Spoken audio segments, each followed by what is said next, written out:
ಅಮೆರಿಕದ ವಿದೇಶಾಂಗ ಕಾರ್ಯದರ್ಶಿ ಮಾರ್ಕೋ ರೂಬಿಯೋ ನಮ್ಮ ಭಾರತದ ವಿದೇಶಾಂಗ ಸಚಿವ ಜೈಶಂಕರ್ ಅವರಿಗೆ ಫೋನ್ ಮಾಡಿ ಮಾತುಕತೆಯನ್ನು ಮಾಡಿದ್ದಾರೆ. ಈ ಸಂದರ್ಭದಲ್ಲಿ ಯುದ್ಧಕ್ಕೆ ಮುಂದಾಗಬೇಡಿ ಅಂತ ಅಮೆರಿಕದ ವಿದೇಶಾಂಗ ಕಾರ್ಯದರ್ಶಿಗಳು ಮನವಿಯನ್ನು ಮಾಡಿದ್ದಾರೆ. ಆಗ ಜೈಶಂಕರ್ ಅವರು ಹೇಳಿದ್ದಾರೆ, ಉಗ್ರರನ್ನ ಶಿಕ್ಷಿಸದೆ ಬಿಡೋದಿಲ್ಲ ಅಂತ ಸ್ಪಷ್ಟವಾಗಿ ವಿದೇಶಾಂಗ ಸಚಿವ ಜೈಶಂಕರ್ ಹೇಳಿದ್ದಾರೆ ಅಮೆರಿಕಕ್ಕೆ. ಪಹಲ್ಗಾಮ್ ದಾಳಿಯಲ್ಲಿ ಪಾಕಿಸ್ತಾನದ ನೇರ ಕೈವಾಡ ಇದೆ ಅಂತ ಭಾರತ ಹೇಳಿದೆ. ದಾಳಿಕೋರರು, ಬೆಂಬಲಿಗರು ಮತ್ತು ಸಂಚುಕೋರರನ್ನ ಯಾವುದೇ ಕಾರಣಕ್ಕೂ ಬಿಡೋದಿಲ್ಲ. ಅಮೆರಿಕದ ವಿದೇಶಾಂಗ ಸಚಿವ ಜೈಶಂಕರ್ ಸ್ಪಷ್ಟವಾಗಿ ಹೇಳಿದ್ದಾರೆ. ಈಗ ಯುದ್ಧದ ವಾತಾವರಣ ಇದೆ, ಈ ವಾತಾವರಣವನ್ನು ತಿಳಿಗೊಳಿಸಿ ಉದ್ವಿಗ್ನತೆಯನ್ನು ಕಡಿಮೆ ಮಾಡಿ ಅಂತ ಅಮೆರಿಕ ಸಲಹೆ ಕೊಟ್ಟಿದೆ. ಆದರೆ ಈ ಮಾತನ್ನ ಭಾರತ ಒಪ್ಪಿಕೊಂಡಿಲ್ಲ. ಉಗ್ರರು ಮತ್ತು ಉಗ್ರರ ಹಿಂದಿರುವ ಸಂಚುಕೋರರನ್ನ ಬಿಡೋದಿಲ್ಲ ಅಂತ ಭಾರತ ಅಮೆರಿಕಕ್ಕೆ ಸ್ಪಷ್ಟವಾದ ಮಾತುಗಳಲ್ಲಿ ಹೇಳಿದೆ. ಮಾರ್ಕೋ ರೂಬಿಯೋ ಅಮೆರಿಕದ ವಿದೇಶಾಂಗ ಸಚಿವರು, ಸೆಕ್ರೆಟರಿ ಆಫ್ ಸ್ಟೇಟ್ ಅಂತ ಕರೀತಾರೆ, ವಿದೇಶಾಂಗ ಕಾರ್ಯದರ್ಶಿ ಅವರಿಗೆ ಸ್ಪಷ್ಟವಾಗಿ ಹೇಳಿದ್ದಾರೆ. ಇತ್ತೀಚೆಗೆ ಬಂದಂತಹ ಮಾಹಿತಿಯ ಪ್ರಕಾರ ರಾಜನಾಥ್ ಸಿಂಗ್ ಅಮೆರಿಕದ ರಕ್ಷಣಾ ಸಚಿವರ ಜೊತೆಯೂ ಕೂಡ ಮಾತುಕತೆಯನ್ನು ನಡೆಸಿದ್ದ ಮಾಹಿತಿ ಈಗಷ್ಟೇ ಬರ್ತಾ ಇದೆ. ಆ ಮಾತುಕತೆಯ ಸಂದರ್ಭದಲ್ಲೂ ಕೂಡ ಉಗ್ರರನ್ನು ಶಿಕ್ಷಿಸದೆ ಬಿಡೋದಿಲ್ಲ ಅಂತ ಭಾರತ ಅಮೆರಿಕಕ್ಕೆ ಸ್ಪಷ್ಟವಾಗಿ ಹೇಳಿದೆ. ಅಮೆರಿಕ ಒಂದು ಪ್ರಯತ್ನವನ್ನು ಮಾಡ್ತಾ ಇದೆ, ಭಾರತ ಮತ್ತು ಪಾಕಿಸ್ತಾನದ ಮಧ್ಯೆ ಯುದ್ಧ ಆಗಬಾರದು ಅಂತ. ಯಾಕಂದರೆ ಈಗಾಗಲೇ ಜಗತ್ತಿನಲ್ಲಿ 2 ಯುದ್ಧಗಳಾಗ್ತಾ ಇದ್ದಾವೆ. ಒಂದು ಇಸ್ರೇಲ್ ಮತ್ತು ಗಾಜಾದ ಮಧ್ಯೆ, ಮತ್ತೊಂದು ರಷ್ಯಾದ ಮತ್ತು ಉಕ್ರೇನ್ನ ಮಧ್ಯೆ. ಈ 2 ಯುದ್ಧಗಳ ಜೊತೆ ಮತ್ತೊಂದು ಯುದ್ಧ ಆದರೆ ಗ್ಲೋಬಲ್ ಎಕನಾಮಿಕ್ಸ್ ಮೇಲೆ ಇಂಪ್ಯಾಕ್ಟ್ ಆಗುತ್ತೆ, ಅಮೆರಿಕದ ಮೇಲೂ ಇಂಪ್ಯಾಕ್ಟ್ ಆಗುತ್ತೆ ಎನ್ನುವ ಕಾರಣದಿಂದಾಗಿ ಯುದ್ಧ ಬೇಡ ಅನ್ನುವ ಪ್ರಯತ್ನವನ್ನು ಅಮೆರಿಕ ಮಾಡ್ತಾ ಇದೆ. ಆದರೆ ದಾಳಿಯಾಗಿರೋದು ಭಾರತದ ನೆಲದಲ್ಲಿ. ಇತ್ತೀಚೆಗೆ ಡೊನಾಲ್ಡ್ ಟ್ರಂಪ್ ಮಾತಾಡ್ತಾ ಇದ್ರು, ಭಾರತ ಮತ್ತು ಕಾಶ್ಮೀರದ ಸಂಘರ್ಷ 1,500 ವರ್ಷಗಳ ಹಿಂದೆ ಇದೆ ಅಂತ. ಡೊನಾಲ್ಡ್ ಟ್ರಂಪ್ ಅವರಿಗೆ ಗೊತ್ತೇ ಇರಲಿಲ್ಲ, 78 ವರ್ಷದ ಹಿಂದೆ ಪಾಕಿಸ್ತಾನ ಅನ್ನೋ ದೇಶನೇ ಇರಲಿಲ್ಲ, ಸಂಘರ್ಷದ ಮಾತೆಲ್ಲಿ ಬಂತು. ಅದೇ ಯುರೋಪಿಯನ್ ದೇಶದ ಯಾವುದೋ ನಗರದಲ್ಲಿ, ಅಮೆರಿಕದ ಯಾವುದೋ ನಗರದಲ್ಲಿ ಉಗ್ರರ ದಾಳಿಯಾದರೆ ಅಮೆರಿಕದ ಲ್ಯಾಂಗ್ವೇಜ್ ಹೇಗಿರುತ್ತೆ? ಉಗ್ರರನ್ನು ಶಿಕ್ಷಿಸದೆ ಬಿಡೋದಿಲ್ಲ, ಅವರನ್ನು ನಾಮಾವಶೇಷ ಮಾಡಿಬಿಡ್ತೀವಿ ಅಂತ ಮಾತನಾಡುವಂತಹ ಅಮೆರಿಕ ಭಾರತದ ಮೇಲೆ ದಾಳಿಯಾದಾಗ ಡೌನ್ ಪ್ಲೇ ಮಾಡುವಂತಹ ಪ್ರಯತ್ನವನ್ನು ಮಾಡುತ್ತೆ. 1,500 ವರ್ಷದಿಂದ ವಿವಾದ ಇದೆ ಬಿಡಿ, ಅದೇನು ಹೊಸ್ತಲ್ಲ ಅನ್ನುವ ರೀತಿಯಲ್ಲಿ. ಅದೇ ಮುಂದುವರಿದ ಭಾಗವಾಗಿ ಮಾರ್ಕೋ ರೂಬಿಯೋ ಜೈಶಂಕರ್ ಅವರಿಗೆ ಕಾಲ್ ಮಾಡಿದ್ರು. ಆಗ ಭಾರತ ಸ್ಪಷ್ಟವಾಗಿ ಹೇಳಿದೆ, ಉಗ್ರರನ್ನು ಯಾವುದೇ ಕಾರಣಕ್ಕೂ ಶಿಕ್ಷಿಸದೆ ಬಿಡೋದಿಲ್ಲ ಅಂತ. ದಾಳಿಕೋರರು, ಬೆಂಬಲಿಗರು ಮತ್ತು ಸಂಚುಕೋರರನ್ನು ಬಿಡೋದಿಲ್ಲ ಅಂತ ಜೈಶಂಕರ್ ಕೂಡ ಟ್ವೀಟ್ ಮಾಡಿದ್ದಾರೆ. ಮಾರ್ಕೋ ರೂಬಿಯೋ ಜೊತೆ ಮಾತುಕತೆ ನಡೆದ ನಂತರ ಜೈಶಂಕರ್ ಟ್ವೀಟ್ ಮಾಡಿ, ಆ ಟ್ವೀಟನ್ನು ನೀವು ಈಗ ನೋಡ್ತಿರ್ತೀರ. Perpetrators, backers and planners must be brought to justice. ಶಿಕ್ಷೆ ಕೊಡ್ತೀವಿ ಅನ್ನುವ ಅರ್ಥದಲ್ಲಿ ಟ್ವೀಟ್ ಮಾಡಿದ್ದಾರೆ. ಇದಾದ ನಂತರ ಇದಕ್ಕೂ ಜೈಶಂಕರ್ಗೆ ಕರೆ ಮಾಡುವುದಕ್ಕೂ ಮೊದಲೇ ಅಮೆರಿಕದ ವಿದೇಶಾಂಗ ಕಾರ್ಯದರ್ಶಿ ಮಾರ್ಕೋ ರೂಬಿಯೋ ಪಾಕಿಸ್ತಾನದ ಪ್ರಧಾನಿಗೆ ಕರೆ ಮಾಡಿದರು. ಪಾಕಿಸ್ತಾನದ ಪ್ರಧಾನಿಗೆ ಕರೆ ಮಾಡಿ ಉಗ್ರ ದಾಳಿಯನ್ನು ಪಾಕಿಸ್ತಾನ ಸಾರ್ವಜನಿಕವಾಗಿ ಖಂಡನೆ ಮಾಡಬೇಕು. ಇದುವರೆಗೂ ಪಾಕಿಸ್ತಾನ ಏನು ಹೇಳ್ತಾ ಇದೆ? ಪಹಲ್ಗಾಮ್ ದಾಳಿಯಲ್ಲಿ ನಮ್ಮ ಕೈವಾಡ ಇಲ್ಲ ಅಂತ ಹೇಳ್ತಿದೆಯೇ ವಿನಃ ಮೊದಲಿಗೆ ಆ ದಾಳಿಯನ್ನು, ಉಗ್ರ ದಾಳಿಯನ್ನು, ಭಯೋತ್ಪಾದಕ ದಾಳಿಯನ್ನು ಖಂಡನೆ ಮಾಡಿಲ್ಲ. ಸಾರ್ವಜನಿಕವಾಗಿ ಮೊದಲು ಅದನ್ನು ಖಂಡಿಸಿ ಅಂತ ಪಾಕಿಸ್ತಾನಕ್ಕೆ ಅಮೆರಿಕ ಹೇಳ್ತಾ ಇದೆ. ಪಾಕಿಸ್ತಾನದ ಪ್ರಧಾನಿ ಶಹಬಾಜ್ ಶರೀಫ್ ಜೊತೆ ದೂರವಾಣಿ ಕರೆಯಲ್ಲಿ ಮಾತನಾಡ್ತಾ ಸಾರ್ವಜನಿಕವಾಗಿ ಈ ಘಟನೆಯನ್ನು ಖಂಡಿಸಬೇಕು ಮತ್ತು ಭಾರತದ ಜೊತೆ ತನಿಖೆಗೆ ಸಹಕಾರವನ್ನು ಕೊಡಿ ಅಂತ ಹೇಳಿದೆ.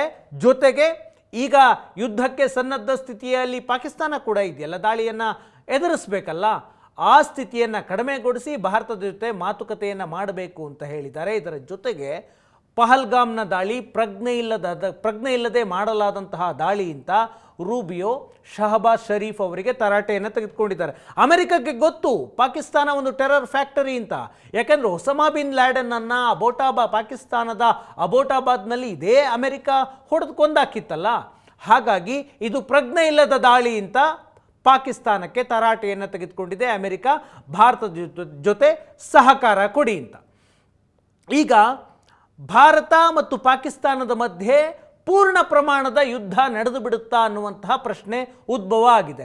ಯಾಕಂದರೆ ಈ ಹಿಂದೆ 2016 ಪಾಕಿಸ್ತಾನ ಉರಿ ದಾಳಿ ಮಾಡಿತ್ತು. ಉರಿ ದಾಳಿಯಾದ ನಂತರ ಪಾಕ್ ಆಕ್ರಮಿತ ಕಾಶ್ಮೀರದಲ್ಲಿ ಭಾರತ ಸರ್ಜಿಕಲ್ ಸ್ಟ್ರೈಕ್ ಮಾಡಿತ್ತು. 19 ಸೈನಿಕರನ್ನು ಪಾಕಿಸ್ತಾನದ ಉಗ್ರರು ಕೊಂದು ಹಾಕಿದ್ರು. ಅದಕ್ಕೆ ಪ್ರತೀಕಾರವಾಗಿ ನಡೆದದ್ದು ಸರ್ಜಿಕಲ್ ಸ್ಟ್ರೈಕ್. 30ರಿಂದ 40 ಉಗ್ರರನ್ನು ಬಲಿ ಪಡೆದುಕೊಂಡಂತಹ ದಾಳಿ ಅದು. 2019 ಪುಲ್ವಾಮಾ ದಾಳಿ ಆಯಿತು. ಅದಾದ ನಂತರ ಬಾಲಾಕೋಟ್ ಮೇಲೆ ಭಾರತೀಯ ವಾಯುಸೇನೆ ಏರ್ ಸ್ಟ್ರೈಕ್ ಮಾಡ್ತು. 300ರಿಂದ 350 ಉಗ್ರರು ಆ ದಾಳಿಯಲ್ಲಿ ಹತರಾದರು ಅಂತ ಭಾರತ ಸರ್ಕಾರ ಹೇಳ್ತು. ಈಗ ಈ ಎರಡೂ ಘಟನೆಗಳ ನಂತರ, ಎರಡೂ ಘಟನೆಗಳು ನಡೆದಂತಹ ಸಂದರ್ಭದಲ್ಲಿ ಆ ಪರಿಯ ಸಿದ್ಧತೆಗಳಿರಲಿಲ್ಲ. 2016ರಲ್ಲಿ ಮತ್ತು 2019ರಲ್ಲಿ ಈ ಬಾರಿ ದೊಡ್ಡ ಮಟ್ಟದ ಸಿದ್ಧತೆಯಾಗ್ತಾ ಇದೆ. ಆ ಕಾರಣಕ್ಕಾಗಿ ಪೂರ್ಣ ಪ್ರಮಾಣದ ಯುದ್ಧ ನಡೆಯುವ ಸಾಧ್ಯತೆ ಅಂತ ಹೇಳಲಾಗ್ತಾ ಇದೆ. ಭಾರತದ 3 ಸೇನಾಪಡೆಗಳು ಯುದ್ಧ ಸನ್ನದ್ಧತೆಯನ್ನು ಮಾಡ್ತಾ ಇದ್ದಾವೆ. ಆಪರೇಷನ್ ಆಕ್ರಮಣ್ ಹೆಸರಿನಲ್ಲಿ ಭಾರತೀಯ ವಾಯುಸೇನೆ ತಾಲೀಮನ್ನು ಮಾಡ್ತಾ ಇದೆ. ರಫೇಲ್ ಮತ್ತು ಸುಖೋಯ್ ಯುದ್ಧ ವಿಮಾನಗಳನ್ನು ಬಳಸಿಕೊಂಡು ಯುದ್ಧ ತಾಲೀಮಾಗ್ತಾ ಇದೆ ಭಾರತ ಮತ್ತು ಪಾಕಿಸ್ತಾನದ ಗಡಿಯಲ್ಲಿ. ಇನ್ನು ಅರಬ್ಬಿ ಸಮುದ್ರದಲ್ಲಿ ಭಾರತೀಯ ನೌಕಾಸೇನೆ ತಾಲೀಮ್ ಮಾಡ್ತಾ ಇದೆ. ಭಾರತೀಯ ನೌಕಾಸೇನೆ ಬ್ರಹ್ಮೋಸ್ ಮಿಸೈಲ್ಗಳನ್ನು, ಕ್ಷಿಪಣಿಗಳನ್ನು ಪರೀಕ್ಷೆ ಮಾಡ್ತಾ ಇದೆ.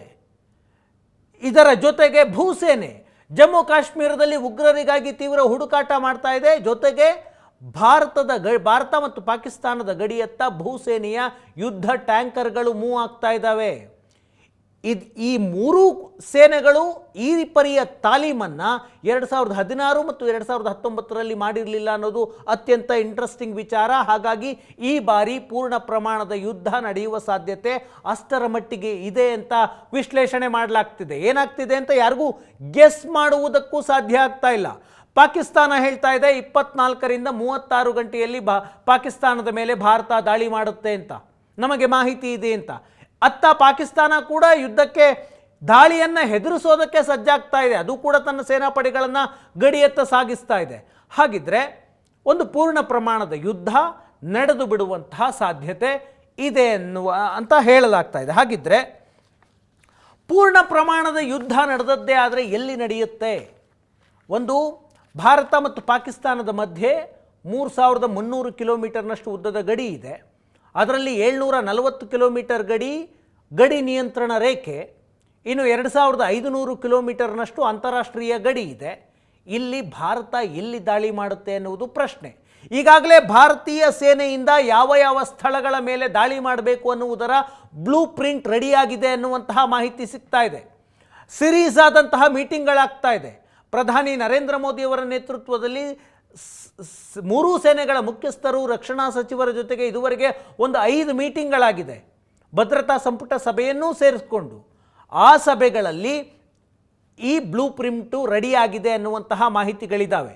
ಗಡಿ ನಿಯಂತ್ರಣ ರೇಖೆ ಮತ್ತು ಅಂತಾರಾಷ್ಟ್ರೀಯ ಗಡಿ ಎರಡೂ ಕಡೆ ಕಟ್ಟೆಚ್ಚರ ಇದೆ.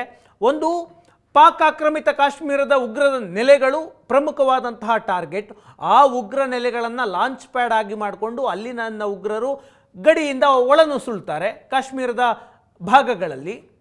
ಅಂತಾರಾಷ್ಟ್ರೀಯ ಗಡಿ ರಾಜಸ್ಥಾನ, ಗುಜರಾತ್ ಮತ್ತು ಪಂಜಾಬ್, ಜಮ್ಮುವಿನ ಸ್ವಲ್ಪ ಭಾಗದಲ್ಲಿದೆ.